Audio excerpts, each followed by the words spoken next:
Shalom, salam sejahtera bagi kita semua.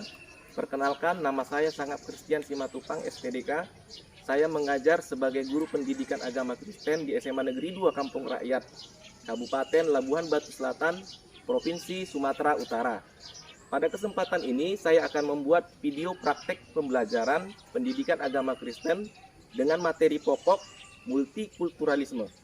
Video ini saya buat untuk melengkapi tugas-tugas PPG PAK dalam jabatan tahun 2022 tahap kedua. Tanpa berlama-lama, mari kita saksikan bersama-sama.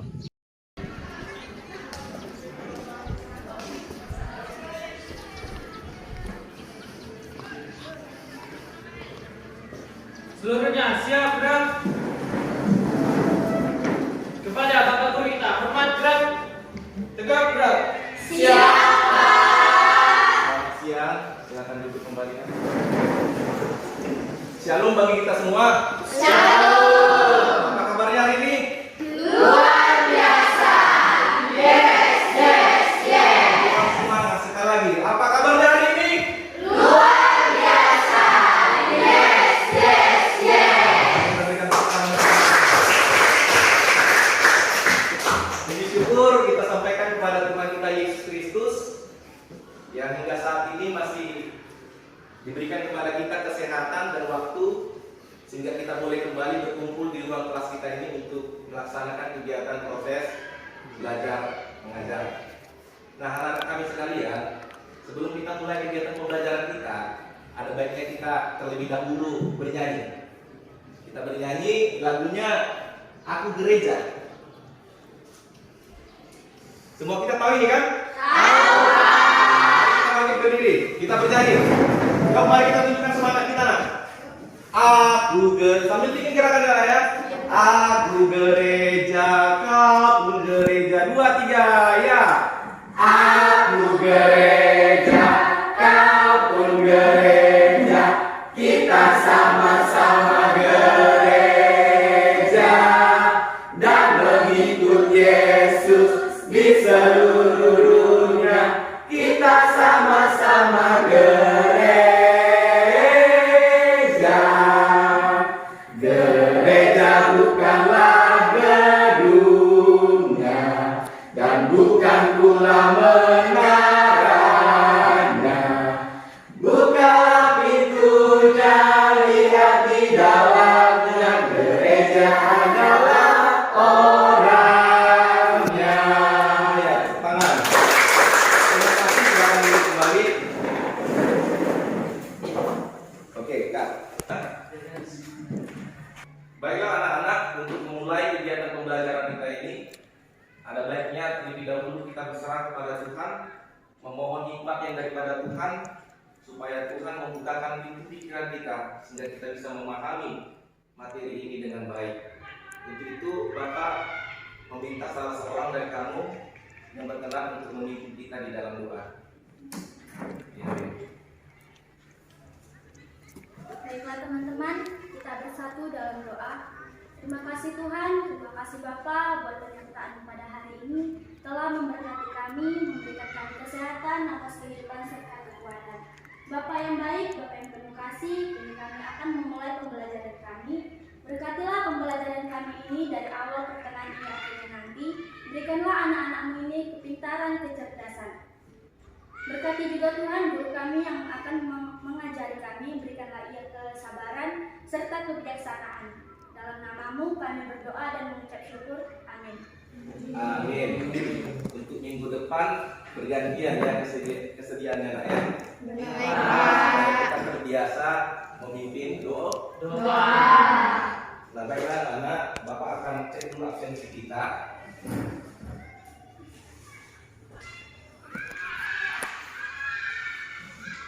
Ada apa? Hadir Pak. Deborah, Hadir Pak. Esther, Hadir Pak. Eva Yanti, Hadir Pak. Nancy, Hadir, Pak. Elizabeth, Hadir Pak. Pandi, Hadir Pak. Julia Putri, Hadir Pak. Mario, Melan, Hadir Pak. Randy, Hadir, Pak. Semaya, Hadir Pak. Priti, Hadir, Pak. Windy, Hadir, Pak. Elfrida. Hadir, Pak. Bapak ucapkan terima kasih untuk kehadiran kita hari ini. Ya, Bapak berharap nak setiap kegiatan pendidikan agama janganlah kita tidak hadir ya. Karena kalau kita tidak hadir, maka kita akan ketinggalan belajar. Nah, lalu kemudian anak-anak di dalam setiap kegiatan belajar kita, Bapak berharap kita memiliki semangat dan motivasi atau kemauan untuk mau belajar.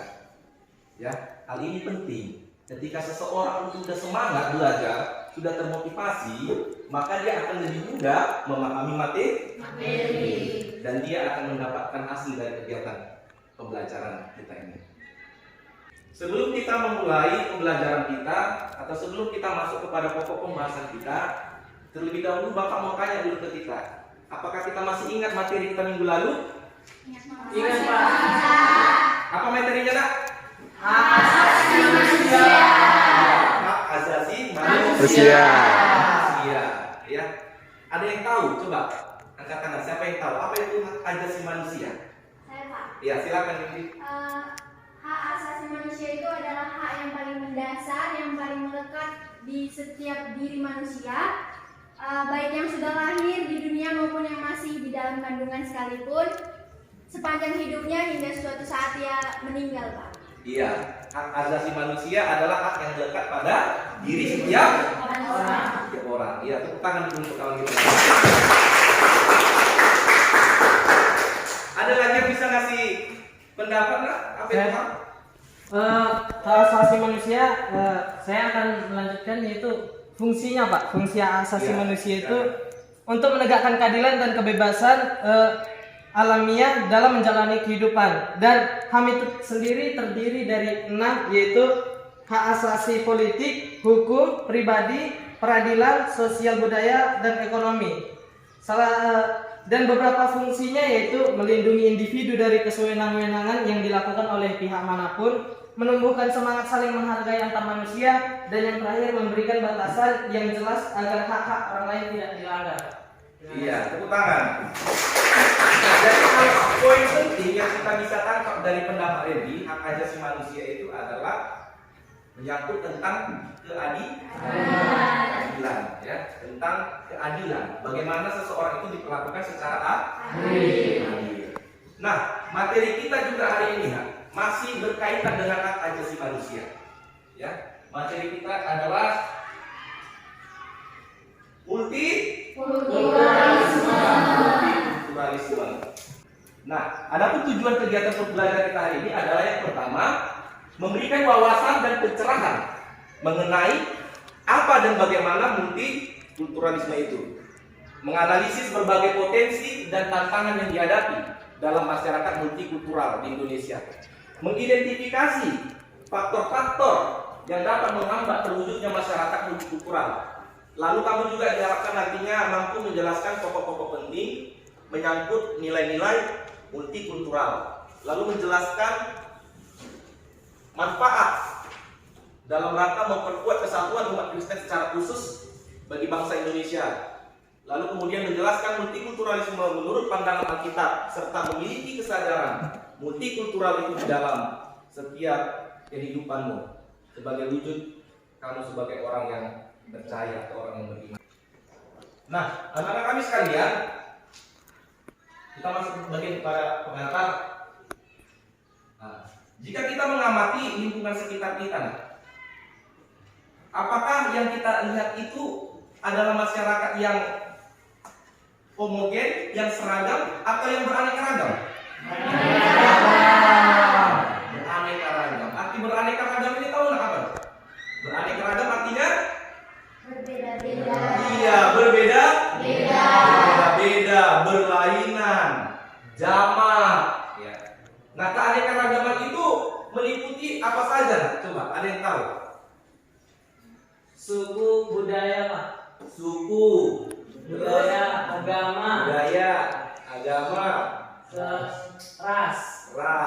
Ya. Nah, kalau di lingkungan sekitar kita, Nak, coba sebutkan dulu suku-suku apa aja yang ada di tengah-tengah masyarakat di lingkungan sekitarmu? Ya, coba. Suku Jawa, Jawa, Batak, Batak, Nias, Karo, Simalungun, Hindu. Hindu itu ada agama. Ya, bukan Hindu. Lalu apa lagi? Sunda, Pak. Sunda. Di sekitar kita ada Sunda? Ada. Oh, ya. Dan lain sebagainya lah ya. Sedangkan dari segi keberaneka-ragaman agama itu ada beberapa agama di Indonesia ini. Apa? Islam, Kristen, Hindu, Katolik, Buddha, Konghucu. Nah, bentuk-bentuk keberagaman lain banyak, bukan hanya agama, suku, tetapi juga pandangan politik, status ekonomi, ya, kebudayaan, dan lain sebagainya, termasuk juga pendidikan. Nah, sejak awal bangsa kita ini didirikan, pendiri bangsa ini sudah menyadari akan keanekaragaman tersebut. Itu sebabnya masyarakat masyarakat Indonesia disebut sebagai masyarakat yang multikultural, ya, yang berbeda-beda dan beragam. Nah, untuk memahami multikultural dan keanekaragaman bangsa Indonesia kita ini, Bapak mau ajak kita untuk menyaksikan cuplikan video berikut ini. Nah, ini kesenian lah ya, ada tari-tarian, kesenian, kerajinan tangan, agama.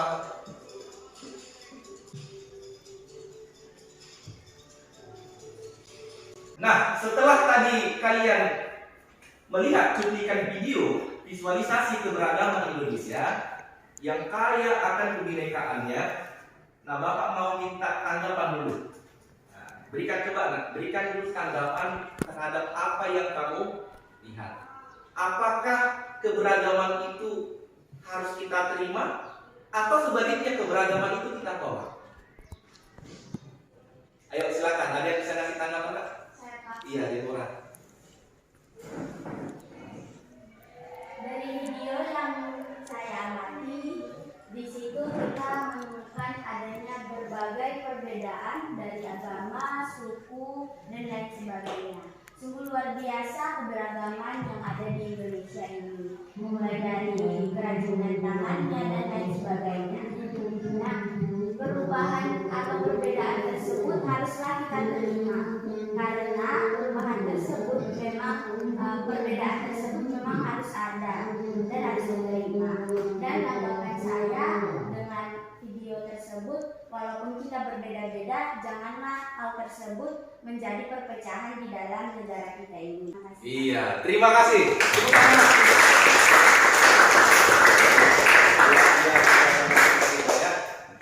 Nah, ada lagi Nak yang bisa menanggapi tentang keberagaman ini? Ayo, iya Melan.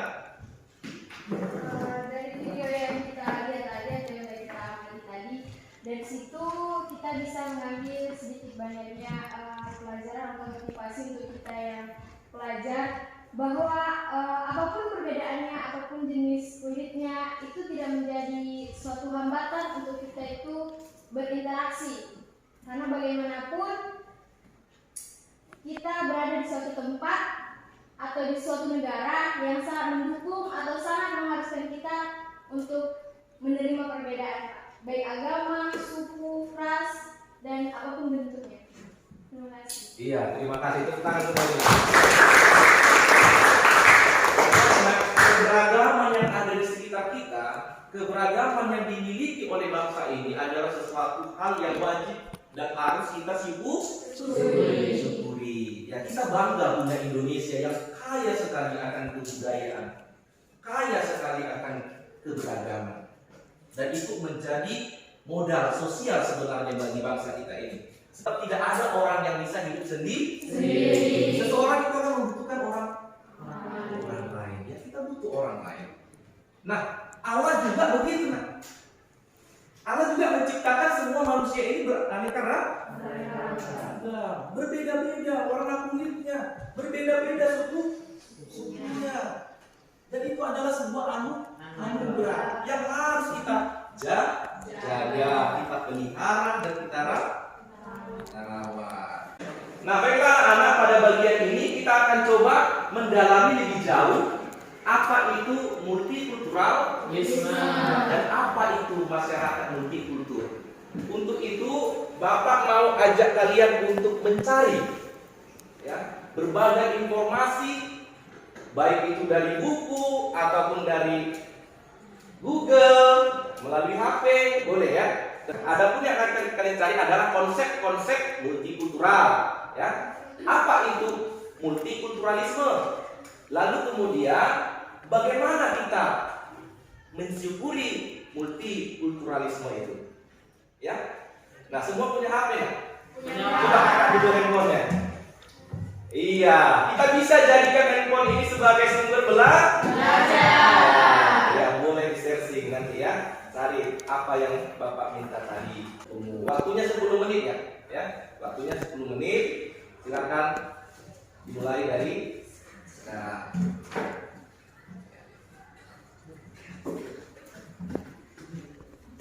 Nah, jadi ini bisa melatih kamu untuk mandiri dalam belajar.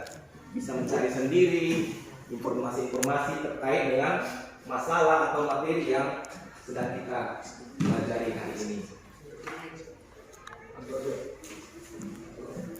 Nah, sekarang waktunya Bapak meminta atau mendengarkan tanggapan dari kamu masing-masing. Siapa yang berbicara?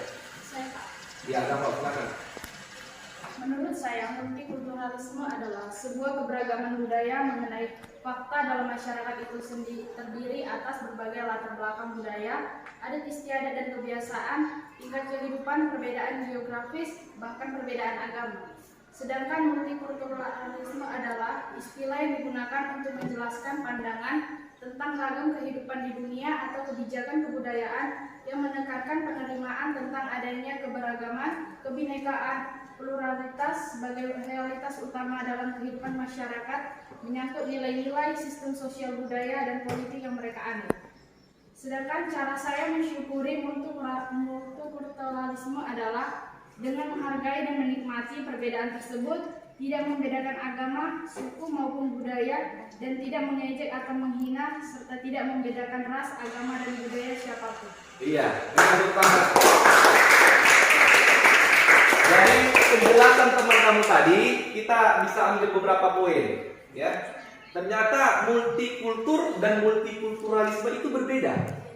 Multikultur berbicara tentang keberagaman, tentang kemajemukan, sedangkan multikulturalisme itu adalah sikap atau pandangan terhadap multikultur. Bagaimana menyikapi keberagaman itu? Kalau ada teman kamu sedang merayakan hari keagamaan, misalnya katakan Idul Fitri, kamu sebagai teman, bagaimana sikap kamu menunjukkan sikap multikulturalisme? Selamat hari. Iya, mengucapkan selamat ya. Selamat menunaikan hari raya atau selamat menunaikan ibadah puasa kalau mereka sedang puasa. Begitu sebaliknya. Ya, mereka juga mengucapkan selamat ketika kita merayakan hari Natal. Nah, jadi sungguh indah sebenarnya keberagaman kita ya. Jadi tidak perlu kita jauhi, tetapi kita terima. Nah, dan itu akan memperkaya kita. Nah, kita juga bisa belajar dari orang yang berbeda dengan kita. Nah, Bapak mau ajak kalian untuk melihat gambar yang ada di layar ini. Coba perhatikan ini. Nah, ini adalah Pancasila ya, dengan semboyan Bhinneka Tunggal Ika. Nah, masyarakat multikultural Indonesia itu didasarkan pada ideologi Pancasila dan semboyan Bhinneka Tunggal Ika. Nah, bagi Bapak pendiri bangsa kita, ya, semboyan Bhinneka Tunggal Ika ini adalah kalimat sakti. Kalimat sakti yang bisa mempersatukan berbagai perbedaan yang ada di dalam masyarakat. Ya. Jadi keberagaman itu diikat dalam satu semboyan Bhinneka Tunggal Ika yang artinya Berbeda-beda tetapi bersatu jua. Nah, jadi Indonesia yang masyarakat multikultural mencerminkan meskipun Indonesia merupakan negara multikultural yang beragam, tetapi tetap terintegrasi dalam persatuan dan kesatuan bangsa. Nah, jadi nilai-nilai luhur Pancasila dan semboyan Bhinneka Tunggal Ika, dan ini yang bisa kita aplikasikan, kita terapkan dalam kehidupan kita sehari-hari untuk mewujudkan kehidupan masyarakat yang multikultur. Yang pertama itu adalah semangat bersatu. Yang kedua, Menghormati perbedaan. yang ketiga, Rela berkorban. empat, Pantang menyerah. yang kelima, Gotong royong. lalu patriotisme, nasionalisme, optimisme, harga diri, Kebersamaan dan percaya pada diri sendiri. Nah, pertanyaan Bapak, sudahkah ada jiwa-jiwa dan nilai-nilai Pancasila dan semboyan Bhinneka Tunggal ini dalam dirimu? Apakah ini sudah tercermin di dalam kehidupanmu di sekolah? Belum. Apakah ini sudah tercermin di dalam kehidupanmu di dalam rumah tangga? Belum ya. Anak-anak sekalian, meskipun Indonesia sudah memiliki Bhinneka Tunggal Ika dan ideologi Pancasila, namun pada kenyataan di tengah-tengah masyarakat kita kerap sekali kita lihat adanya konflik. Konflik ini beraneka ragam. Misalnya contohnya konflik apa nih? Nak? Antar suku. Iya, perang antar suku, perkelahian, tawuran antar pelajar, baru gerakan separatis dan lain sebagainya. Ya, itu adalah kenyataan. Ya, sekalipun tadi Bapak katakan kita sudah memiliki semboyan Bhinneka Tunggal Ika. Mari kita saksikan video berikut ini.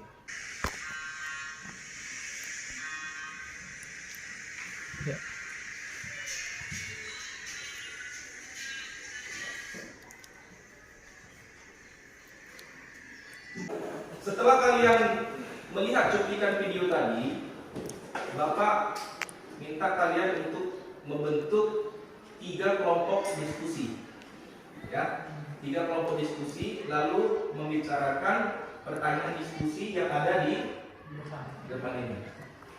Yang perlu kalian jawab dalam diskusi itu adalah tantangan faktor penghambat dalam mewujudkan masyarakat yang berkultur. Apa saja faktor yang menghambat? Lalu kemudian hal apa yang dapat dilakukan dalam rangka memperkuat persatuan dan kesatuan bangsa? Paham nggak? Oke, yuk sekarang bentuk kelompoknya.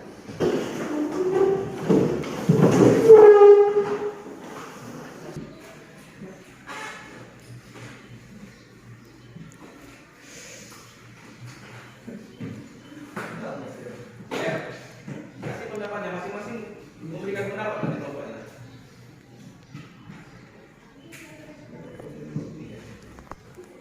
Nah, sesudah ini nanti dipresentasikan ya, masing-masing ketua kelompok melaporkannya ya. Iya.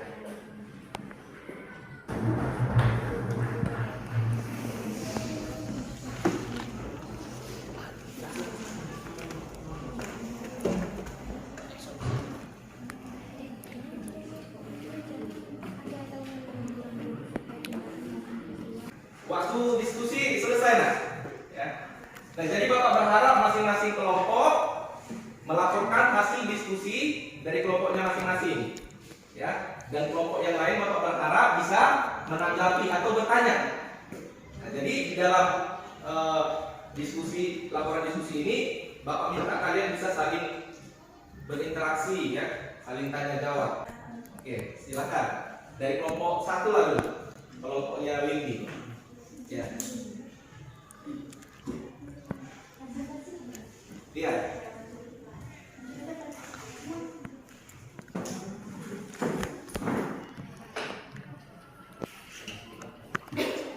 Baiklah, pertanyaan yang pertama yaitu faktor penghambat dalam mewujudkan masyarakat yang multikultural. Nah, jawabannya yaitu yang pertama, menganggap budaya sendiri yang paling baik. Pandangan paternalistis. Pandangan ini menganggap bahwa kaum laki-laki lebih tinggi dari perempuan yang mengakibatkan kaum perempuan sebagai kaum minor dan subordinasikan dari peran laki-laki. Pandangan negatif penduduk asli terhadap orang asing. Banyak penduduk asing yang tidak menyukai Jika orang asing dapat berbicara banyak tentang kebudayaan penduduk asli maupun sebenarnya kebudayaan tersebut dapat dipelajari oleh siapa saja. Nah, soal yang kedua yaitu hal apa yang dapat dilakukan dalam rangka memperkuat persatuan dan kesatuan bangsa. Jawabannya yaitu yang pertama, mengembangkan sikap toleransi antar sesama. Toleransi adalah hidup berdampingan secara damai dan saling menghargai di antara keberagaman suku bangsa, agama, adat istiadat, dan bahasa. Toleransi berarti kelonggaran, kelembutan hati, keringanan, dan kesabaran.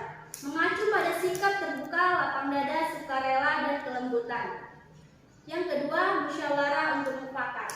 Dalam musyawarah yang dipikirkan adalah mencapai keputusan yang dianggap paling utama berdasarkan hati nurani, pertimbangan akal sehat, serta dapat dipertanggungjawabkan di hadapan Tuhan Yang Maha Esa, serta nilai-nilai kemanusiaan yang adil dan ketiga, mengamalkan nilai-nilai Pancasila dalam kehidupan sehari-hari. Nah, tepuk tangan dulu. Tunggu dulu. Nah, dari presentasi yang dia sampaikan, jika ada pertanyaan dari kelompok lain, boleh silakan memberikan pertanyaan. Ada? Iya, Titi, silakan. Apa yang mau ditanyakan? Perkenalkan, nama saya Priti Desmitawaru. Saya dari perwakilan kelompok 2 ingin bertanya ke kelompok 1. Pertanyaannya itu, apa upaya mencegah munculnya masalah akibat perbedaan dalam masyarakat yang multikultural? Terima kasih. Terima kasih Priti. Saya akan menjawab pertanyaan dari kelompok 2. Jawabannya yaitu mengembangkan sikap antipati terhadap perbedaan pandangan. Yang kedua, mengurangi interaksi dengan kelompok yang berbeda pandangan. Yang ketiga, mengutamakan kelompok yang memiliki kesamaan pandangan. Yang keempat, mengedepankan toleransi dan menghargai perbedaan. Dan yang kelima, menanamkan sikap individualis dalam masyarakat. Kelompok Priti, silakan. Menganggap diri sendiri harimau, yaitu secara berlebihan mencintai diri sendiri ataupun kelompok budayanya. Sikap ini biasanya dapat kita temui pada masyarakat kolot yang masih sangat kental dengan adat istiadatnya dan tidak ingin menerima atau mempelajari hal-hal baru dari luar. Nah, teman kamu dari kelompok 2 sudah mempresentasikan hasil diskusinya. Jika ada pertanyaan dari kelompok lain, silakan boleh menanggapi. Iya, silakan dari kelompok 3, Randy.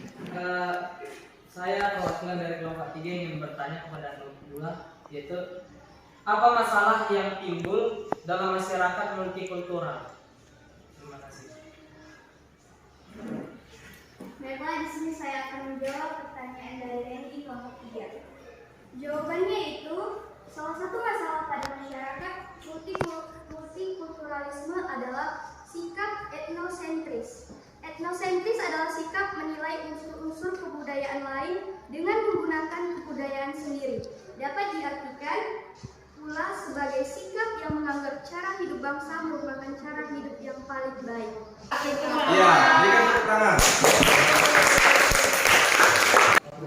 Tadi kita sudah sama-sama menyaksikan laporan presentasi dari kelompok masing-masing, baik itu kelompok 1, kelompok 2, kelompok 3. Ya, menurut penilaian Bapak, apa yang sudah kamu kemukakan itu sangat bagus, ya. Jadi kamu sudah mengemukakan berbagai tantangan atau hambatan dalam menunjukkan multikulturalisme. Nah, jadi faktor penghambat terjadinya multikulturalisme itu bisa berupa dari pandangan kesukuan, misalnya primordialisme yang menganggap sukunya sendiri yang lebih baik. Baru ada juga stereotip, ya anggapan yang subjektif memandang orang lain. Biasanya ini curiga dan juga diskriminasi. Nah, jadi sikap-sikap tersebut itu, Bapak berharap kita tidak tunjukkan itu di dalam lingkungan kita tinggalkan itu jauh-jauh dari diri ini. Ya, perlakukanlah orang lain sebagaimana mestinya. Hargailah orang lain. Terimalah perbedaan yang ada di tengah masyarakat. Ya, Karena Tuhan Allah juga sudah menunjukkan penerimaannya terhadap kepelbagaian. Itu bisa kita lihat dari kitab Kejadian. Nah, kalau kita mengamati kitab Kejadian dari pasal 1 ayat 26, ya, semangat penciptaan di dalam kitab tersebut hendaknya juga menukar kepada kita sebagai manusia. Kita harus menyadari bahwa ketika Allah menjadikan manusia serupa dengan gambarnya, perbedaan yang kita miliki baik itu dari segi fisik, status sosial, ras, agama maupun kebudayaan menggambarkan diri Allah. Allah senang dengan kepelbagaian yang diciptakan itu, ya. Dan itu adalah sangat indah. Nah, kita juga dirancang mencerminkan Allah melalui kepelbagaian yang ada. Karena setiap ciptaan adalah unik dalam pandangan Allah. Nah, kalau di dalam kitab Perjanjian Baru, Tuhan Yesus juga sudah menunjukkan teladan bagaimana hidup di tengah-tengah masyarakat multikultural. Ya, Yesus menerima siapa saja, ya kan? Yesus menyembuhkan orang yang buta, Yesus menyembuhkan orang yang sakit. Nah, Yesus juga bercakap-cakap dengan perempuan Samaria. Nah, sedangkan di dalam kitab Kisah para Rasul yang ditulis oleh Rasul Paulus kepada jemaatnya yang di Korintus. Nah, di sana terlihat ada perbedaan antara orang Yahudi dan orang Yunani. Tetapi Rasul Paulus katakan tidak ada lagi orang Yahudi, tidak ada lagi yang bersunat ataupun yang tidak bersunat. Semuanya itu satu di dalam Kristus. Nah, di dalam kitab Kolose ditegaskan lebih lanjut bahwa Kristus adalah semua di dalam segala sesuatu. Menjadi manusia baru berarti kita harus hidup mengasihi sesama kita manusia. Ya. Orang beriman yang telah menerima keselamatan wajib menerima dan menghargai orang lain dalam perbedaannya. Nah, jadi bisa dipahami nggak? Bisa, Pak. Hari ini? Bisa. Iya. Terima kasih kepada anak-anak kami yang sudah mengikuti pembelajaran pada hari ini. Mari kita berikan tepuk tangan. Jadi Bapak berharap di rumah coba pelajari dan ulang kembali apa yang sudah kita pelajari hari ini. Siap? Siap. Kita akan akhiri kegiatan pembelajaran kita ini dengan berdoa. Salah seorang pimpin kita di dalam doa. Bapak berharap di dalam topik doamu nanti kamu minta kekuatan dari Tuhan supaya dimampukan untuk kita bisa menerapkan multikultural ini di dalam. Baik teman-teman, untuk mengakhiri pembelajaran kita pada hari ini, mari kita dalam doa. Terima kasih Tuhan, terima kasih Bapa yang bertahta di dalam kerajaan surga. Ya Tuhan, terima kasih atas berkat, kasih dan penyertaan yang telah Engkau berikan kepada kami, sehingga kami dapat berkumpul di tempat ini untuk belajar ya Tuhan. Ya Tuhan, saat ini kami telah selesai melakukan pembelajaran kami pada hari ini. Terima kasih ya Tuhan atas berkat-Mu. Kiranya Engkau menuntun kami untuk melaksanakan ilmu-ilmu yang kami dapat pada hari ini di dalam kehidupan kami sehari-hari ya Tuhan. Kiranya Engkau bantu kami menerapkan ilmu itu terutama dalam kehidupan kami yang dikelilingi banyak perbedaan. Bantu kami supaya kami tidak membeda-bedakan di antara kami ya Tuhan. Terima kasih Tuhan, terima kasih Bapak. Inilah doa anakmu yang tidak sempurna, kiranya Tuhan sempurnakanlah ya Tuhan. Hanya dalam nama anak-Mu Tuhan Yesus Kristus kami berdoa dan mengucapkan syukur. Haleluya, amin. Terima kasih. Shalom.